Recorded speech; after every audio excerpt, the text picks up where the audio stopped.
Man, that was not a phone call I wanted to have. So frustrating. You work so hard.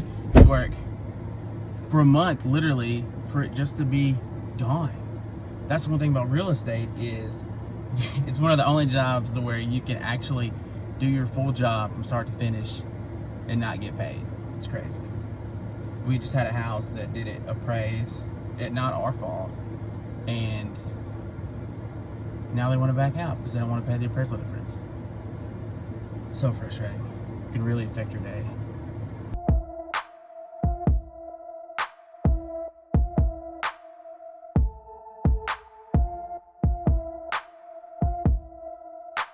Oh, no, no!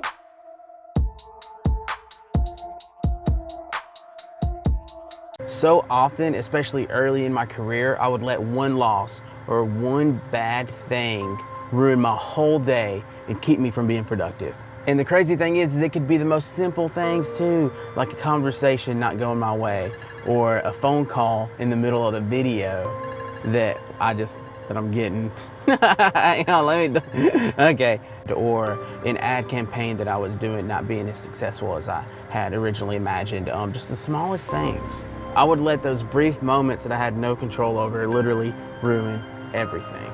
I would spend the rest of the day not being productive because I was just moping around. You know, I would feel like my whole life was tumbling down and everything was on fire. You know what I'm saying, you've been there too. In that moment, life isn't fair. You worked so hard just to be let down. And real estate can fuel that fire so easily. You've been working on a huge deal for months and the seller decides to just hold off, or you have a closing set and the day before the buyer loses financing due to buying a Mini Cooper. Or you've been working with this couple who are so excited to sell, you do your job perfectly and the house doesn't appraise. Being a realtor is one of the only jobs where you can do your job from start to finish and still not get paid. And oftentimes you spent your own money on listing photos, marketing the house, staging, and other things to make sure you get that offer for your seller. The only way that I found to cope with this and to stay positive as possible is to ask myself, why do I do this? Why do I do this? Ask yourself why. Maybe you don't do your job because it's something you love. Maybe it's simply so you can live in a city that excites you, or because you're working your way through school. Or maybe it's a stepping stone to something else.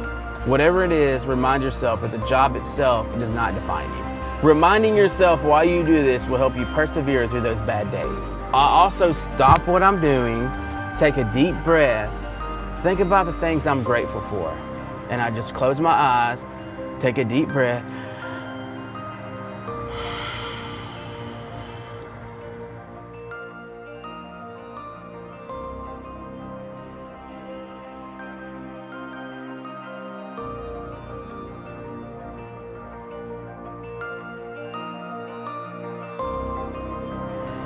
excel slowly.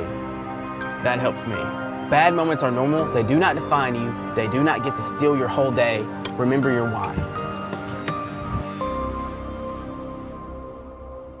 So every week we do a learner moment. This week our learner moment is going to be about appraisals, because if you heard on the phone, having some appraisal issues on a particular property.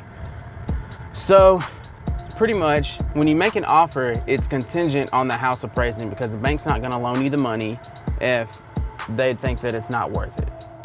Well, there's some ways to get around that if the house doesn't appraise. The seller can sell it for the price that it appraises for. Let's just say it's a $300,000 house and it appraises for $280,000. The seller can sell it for $280,000, or the buyer can pay the difference. They can pay the $20,000 difference out of their pocket. You can ask for a reevaluation from your appraiser. Sometimes they allow it, sometimes they don't. That's just going to be based on, there's several different circumstances. That's going to be based on your lender. So those are just a few options when you come across the home not appraising. All right, guys, that's just a quick learning moment for you guys this week. I'll have another one for you next week. All right, guys, stop what you're doing. Click the like button, subscribe. Leave a comment down below. Tell me how I'm doing. We're still new to this, so we're still learning. But please like and subscribe.